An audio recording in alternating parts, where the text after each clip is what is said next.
दोस्तों, इस सृष्टि का हर जीव माँ के गर्भ से ही जन्म लेता है, किंतु आप लोगों को ये जानकर हैरानी होगी कि आज तक किसी भी देवता की संतानों का जन्म उनकी पत्नी के गर्भ से नहीं हुआ है। अब आपके मन में ये सवाल उठ रहा होगा कि ऐसा क्यों?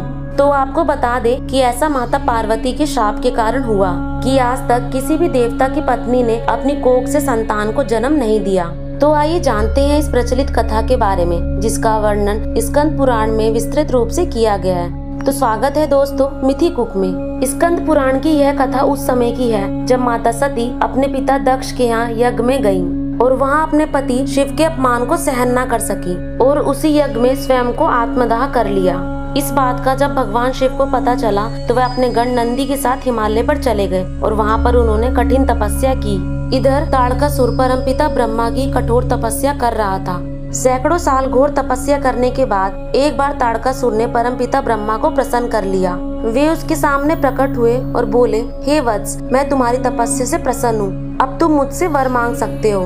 ताड़कासुर ने कहा, प्रभु, यदि आप मुझ पर प्रसन्न हैं तो अमर और अजय होने का वरदान दीजिए। ब्रह्मा जी बोले, हे वत्स, यहाँ कोई अमर नहीं हो सकता, क्योंकि इस संसार में जिसने भी जन्म लिया है उसकी मृत्यु अटल है। तब ताड़कासुर ने कहा, तब प्रभु मुझे यह वर दीजिए कि मुझे शिव जी के पुत्र के अलावा कोई भी नहीं मार सके और मैं अजय रहूं। उसके बाद तथास्तु कहकर ब्रह्मा जी अंतर्ध्यान हो गए।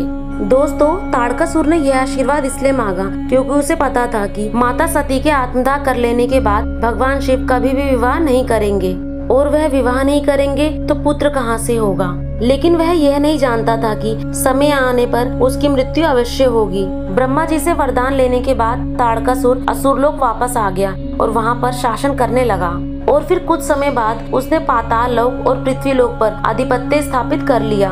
उसने तीनों लोकों पे आक्रमण कर दिया, लेकिन देवताओं ने राजा मुचकंद का सहारा लेकर ताड़कासुर को परास्त कर दिया। लेकिन ताड़कासुर बार बार तीनों लोकों पर आक्रमण करता रहा और अंत में उसने तीनों लोकों को अपने अधीन कर लिया। ताड़कासुर से परास्त होने के बाद सारे देवता मिलकर ब्रह्मा जी के पास पहुँचे और बोले, हे ब्रह्मा जी, आप हमारी ताड़कासुर से रक्षा कीजिए। तब ब्रह्मा जी बोले, देवताओं, तुम जितनी जल्दी हो पर्वतराज हिमालय के पास जाओ, वहीं तुम्हारी समस्या का समाधान होगा। आकाशवाणी सुनकर देवताओं को बड़ा आश्चर्य हुआ। फिर ब्रह्मा जी के कहे अनुसार वह अपनी बात लेकर हिमालय के पास पहुँचे। उन्होंने हिमालय से कहा, महाभाग हिमालय, तुम समस्त पर्वतों के स्वामी हो, यक्ष और गंधर्व तुम्हारा सेवन करते हैं। हम तुमसे कुछ निवेदन करने आए हैं, तुम्हें देवताओं की बात माननी चाहिए। तब पर्वतराज हिमालय ने कहा, हे देवताओं, एक तो मैं अचल हूँ, चल फिर भी नहीं सकता, ऐसी दशा में आप लोगों के मैं किस काम आ सकता हूँ। तब देवताओं ने कहा, तारकासुर के वध के लिए आप ही देवताओं की मदद कर सकते हैं। तब पर्वतराज हिमालय ने कहा, यदि तारकासुर के संहार में मेरी सहायता आवश्यक है तो मैं पूछता हूँ किस उपाय से आप लोग तारकासुर का वध करना चाहते हैं, वह शीघ्र बतलाए, क्योंकि यह कार्य तो मेरा ही है। तब देवताओं ने आकाशवाणी द्वारा कही हुई सारी बातें पर्वतराज को कह सुनाई और बोले, गिरिराज, आप देवताओं का कार्य सिद्ध करने के उद्देश्य से भगवान शंकर के विवाह के लिए स्वयं ही एक कन्या उत्पन्न करे। यह सुनकर पर्वतराज अपनी पत्नी मैना से बोले, तुम्हें एक श्रेष्ठ कन्या उत्पन्न करनी चाहिए। मैना ने अपने गर्भ में एक कन्या को धारण किया। कुछ समय बाद मैना के गर्भ से एक कन्या उत्पन्न हुई जो कि गिरजा नाम से प्रसिद्ध हुई। फिर संपूर्ण लोकों में प्रसन्नता छा गई। माँ गिरजा का जब जन्म हुआ तो दैत्यों के मन में डर समा गया। उधर जब गिरजा 8 वर्ष की हो गई तब एक दिन हिमवंत अपनी पुत्री को शिव जी से मिलाने ले गए। भगवान शिव उस समय हिमालय पर तपस्या में लीन थे। वहाँ पहुंचकर हिमवान ने मस्तक झुकाकर शिव जी को प्रणाम किया और बोले, हे प्रभु, आप मुझे इस कन्या के साथ प्रतिदिन अपने दर्शन के लिए आने की आज्ञा दे। परंतु भगवान शिव ने मना कर दिया। लेकिन देवी गिरजा के बार बार अनुरोध को वह ठुकरा न सके और प्रतिदिन अपने दर्शन के लिए आने के लिए आज्ञा दी और फिर गिरजा भगवान शिव की उपासना करने लगे। इस प्रकार पिता एवं पुत्री का कुछ समय भगवान शिव की उपासना करते करते बीत गया, किंतु भोलेनाथ अपनी तपस्या में लीन थे। यह देखकर देवतागण चिंतित हो गए और बोले, महादेव तो गिरजा कुमारी की तरफ ध्यान ही नहीं दे रहे हैं और फिर ताड़कासुर का वध कैसे होगा। इसी उद्देश्य से देवताओं ने कामदेव को भगवान शिव का ध्यान भंग करने के लिए बुलाया। तत्पश्चात इंद्र अपनी पत्नी रति और अपने सखा बसंत के साथ आया और देवराज के समक्ष सभा में उपस्थित हो गया। तब देवराज इंद्र ने कहा, इस समय देवताओं का कार्य सिद्ध करने के लिए तुम भगवान शंकर पर चढ़ाई करो। महामते ऐसी चेष्टा करो जिससे भगवान शिव गिरजा के साथ विवाह कर ले। यह सुनकर कामदेव अपनी पत्नी रति के साथ कैलाश पर पहुंचा और वहां पर जाकर उसने अपने सम्मोहन का बाण शिव जी पर छोड़ा। भाग्यवश देवी गिरजा उस समय वहीं से गुजर रही थी, जिसे देखकर शिव जी उन पर मोहित हो गए। फिर महादेव ने अपनी दृष्टि घुमाई और उनको दक्षिण दिशा में कामदेव अपनी पत्नी रति के साथ दिखे। तब उनको समझते ही देर नहीं लगी कि ये सब कामदेव ने किया है और उन्होंने अपने तीसरी नेत्र से कामदेव को भस्म कर दिया। उधर अपने पति को भस्म होता देख रति विलाप करने लगी। तब गिरजा बोली, मैं आपके पति को वापस लाऊंगी। उसके बाद देवी गिरजा देवी रति के साथ हिमालय पर ही तपस्या में लीन हो गई। मन में दृढ़ निश्चय करके देवी गिरजा महादेव की उपासना करने लगी।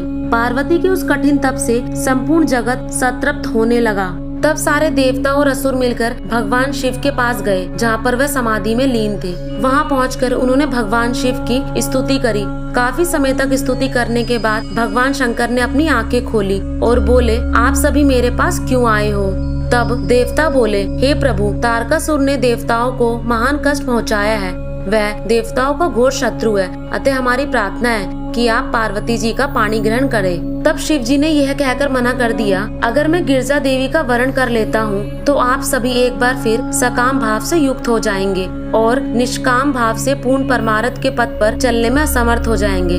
इसलिए मैंने सबके परमार्थिक कार्य की सिद्धि के लिए कामदेव को भस्म किया था। और फिर देवता निराश हो गए। उधर पार्वती देवी बड़ी कठिन तपस्या में लगी हुई थी। अपनी उस तपस्या से उन्होंने भगवान शंकर को जीत लिया। फिर माता पार्वती और भगवान शंकर का विवाह संपन्न हुआ।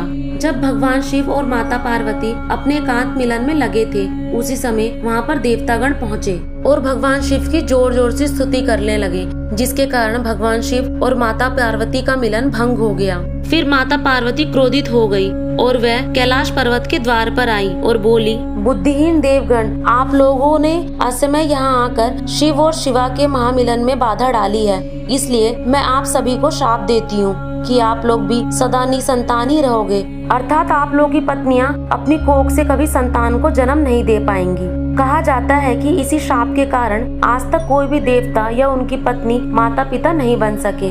दोस्तों, उम्मीद करती हूँ कि आप लोगों को मेरी वीडियो जरूर अच्छी लगी होगी और अगर अच्छी लगी है तो ज्यादा से ज्यादा लाइक और शेयर करें और ऐसी इंटरेस्टिंग स्टोरीज जानने के लिए हमारे चैनल पेज पर जाकर बेल आइकन का बटन प्रेस कर दें, जिससे कि आने वाली ऐसी इंटरेस्टिंग स्टोरीज के बारे में आप लोगों को पता चलता रहे और साथ ही साथ सब्सक्राइब करना ना भूलें।